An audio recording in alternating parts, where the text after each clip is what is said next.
ونصلی ونسلم علی رسولہ الکریم اما بعد فاعوذ باللہ السمیع العلیم من الشیطان الرجیم بسم اللہ الرحمن الرحیم اہدنا الصراط المستقیم صدق اللہ مولانا العظیم ان اللہ وملائکتہ یصلون علی النبی یا ایہا الذین آمنوا صلوا علیہ وسلموا تسلیما الصلاۃ والسلام علیک یا سیدی یا رسول اللہ وعلی آلک واصحابک یا سیدی یا حبیب اللہ۔ اللہ تبارک و تعالیٰ کی حمد و ثنا، نبی رحمت صلی اللہ علیہ وسلم کی ذات والا صفات پہ ہدیہ درود و سلام کا نذرانہ پیش کر لینے کے بعد حاضرین کرام، ناظرین کرام، السلام علیکم ورحمۃ اللہ وبرکاتہ۔ قرآن مجید فرقان حمید کی سورۃ الفاتحہ کی آیت نمبر 5، رب کائنات نے فرمایا اہدنا الصراط المستقیم، ہم کو سیدھے راستے پر چلا۔ اب یہ دعا کی جا رہی ہے اہدنا الصراط المستقیم، ہمیں سیدھے راستے پر چلا۔ اللہ تعالیٰ کی ذات و صفات کی معرفت کے بعد اس کی عبادت اور حقیقی مددگار ہونے کا ذکر کیا گیا ہے۔ اب یہاں سے ایک دعا سکھائی جا رہی ہے کہ بندہ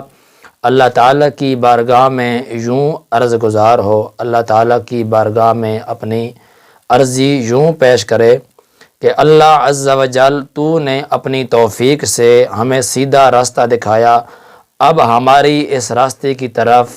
ہدایت میں اضافہ فرما۔ یعنی کہ اللہ تعالیٰ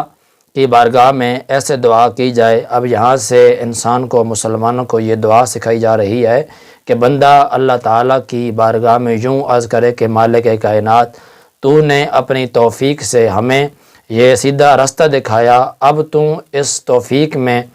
اور ہدایت میں اضافہ فرما کے ہمیں تو اس راستے پر ثابت قدم رکھ۔ صراط مستقیم،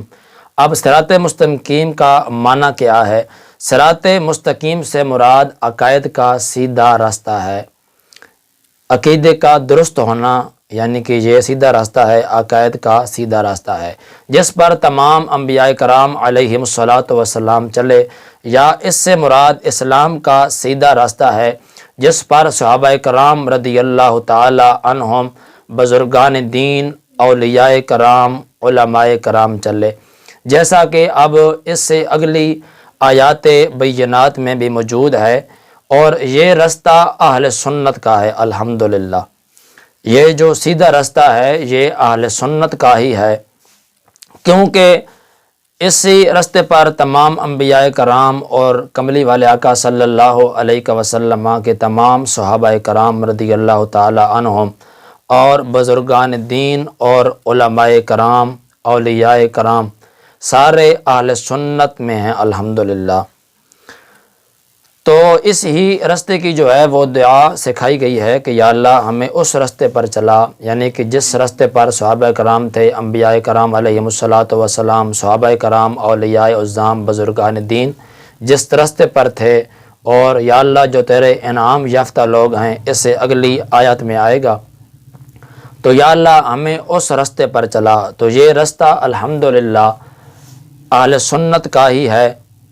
اور اگلی آیات بینات قرآن مجید فرقان حمید میں جیسا کہ رب ذوالجلال نے ارشاد فرمایا یا ایہا الذین آمنوا اتقوا اللہ وکونوا مع الصادقین، اے ایمان والو اللہ سے ڈرو اور سچوں کے ساتھ ہو جاؤ۔ یعنی کہ رب ذوالجلال اب یہ حکم فرما رہا ہے ایمان والوں کو کہ یا ایہا الذین آمنوا اتقوا اللہ وکونوا مع الصادقین، کہ اے ایمان والو اللہ سے ڈرو، یعنی کہ تقوی اختیار کرو، اللہ سے ڈرو اور سچوں کے ساتھ ہو جاؤ۔ اب حضرت انس رضی اللہ تعالی عنہ سے روایت ہے، سید المرسلین صلی اللہ علیہ وسلم نے ارشاد فرمایا بے شک میری امت کبھی بھی گمراہی پر جمع نہیں ہوگی۔ اب حضرت انس بن مالک رضی اللہ تعالی عنہ روایت فرما رہے ہیں کہ کملی والے کا یہ فرمان ہے، کملی والے نے فرمایا کہ میری امت کبھی بھی گمراہی پر جمع نہیں ہوگی، اور جب تم لوگوں میں اختلاف دیکھو تو تم پر لازم ہے کہ سواد اعظم یعنی مسلمانوں کے بڑے گروہ کے ساتھ ہو جاؤ۔ حضرت انس بن مالک رضی اللہ تعالی عنہ، ابن ماجہ کی حدیث ہے کہ حضرت انس بن مالک رضی اللہ تعالیٰ عنہ روایت فرما رہے ہیں کہ کملی والے آقا صلی اللہ علیہ وسلم نے فرمایا کہ میری امت کبھی بھی گمراہی پر جمع نہیں ہوگی، اور جب تم لوگوں میں اختلاف دیکھو تو تم سواد اعظم مسلمانوں کے بڑے گروہ کے ساتھ ہو جاؤ۔ اب دوسری حدیث مبارکہ حضرت عبداللہ بن عمر رضی اللہ تعالی عنہ سے روایت ہے کہ نبی کریم صلی اللہ علیہ وسلم نے ارشاد فرمایا کہ بنی اسرائیل 72 فرقوں میں تقسیم ہو گئے۔ کملی والے نے فرمایا کہ بنی اسرائیل والے 72 فرقوں میں تقسیم ہو گئے اور میری امت 73 فرقوں میں تقسیم ہو جائے گی۔ اب یہ بات کملی والے کا فرمان ہے، کملی والے نے بتایا ہے کہ بنی اسرائیل والے 72 فرقوں میں تقسیم ہوئے تھے اور میری امت 73 فرقوں میں تقسیم ہوگی، ان میں سے ایک کے علاوہ سب جہنم میں جائیں گے، یعنی کہ 73 گروہوں میں سے ایک گروہ جو ہے وہ جنت میں جائے گا اور باقی 72 جو ہیں وہ جہنم میں جائیں گے۔ صحابہ کرام رضی اللہ عنہم نے عرض کی یا رسول اللہ صلی اللہ علیہ وسلم نجات والا فرقہ کون سا ہوگا؟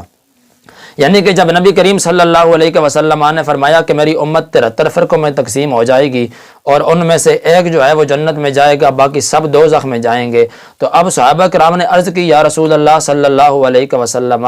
ہدایت والا یعنی کہ جو جنت میں جائے گا وہ فرقہ کون سا ہوگا؟ تو کملی والے کا فرمان سنو، کملی والے نے فرمایا وہ اس طریقے پر ہوگا جس پر میں اور میرے صحابہ کرام ہیں۔ تو الحمدللہ وہ فرقہ اہل سنت ہے اور یہ عقیدہ اہل سنت کا ہے۔ ہم الحمدللہ صحابہ کرام رضی اللہ تعالی عنہم کے ماننے والے ہیں، ہم الحمدللہ کملی والے کے تمام صحابہ کرام سے بھی پیار کرتے ہیں، اہل بیت رسول سے بھی پیار کرتے ہیں۔ کچھ وہ ہیں جنہوں نے صحابہ کرام کو چھوڑ دیا، کچھ وہ ہیں جنہوں نے اہل بیت رسول کو چھوڑ دیا۔ اہل سنت و جماعت الحمدللہ جس کا تعلق بھی کملی والے کی ذات کے ساتھ ہے، جس نے بھی کملی والے سے پیار کیا ہے، اہل سنت اسی سے پیار کرتے ہیں اور ضرور پیار کرتے ہیں۔ ہم الحمدللہ صحابہ کرام سے بھی پیار کرتے ہیں، الحمدللہ اہل بیت رسول سے بھی پیار کرتے ہیں، اولیاء اللہ کو بھی ماننے والے ہیں، بزرگان دین کو ماننے والے ہیں۔ تو میرے بھائی مسلمانوں، ہر وقت یہی دعا کیا کرو کہ مالک کائنات ہمیں سیدھے راستے پر چلا، ہمیں سیدھا راستہ تو نے دکھایا ہے اور سیدھے راستے پر چلا، اور یا اللہ ہمیں اسی ہی راستے پر ثابت قدم رکھ، کملی والے آقا صلی اللہ علیہ وسلم کے نقش قدم پہ چلنے کی توفیق عطا فرما، صحابہ کرام کے نقش قدم پر چلنے کی توفیق عطا فرما۔ دعا گو ہوں کہ مالک کائنات عمل کی توفیق عطا فرمائے۔ وما توفیقی الا باللہ۔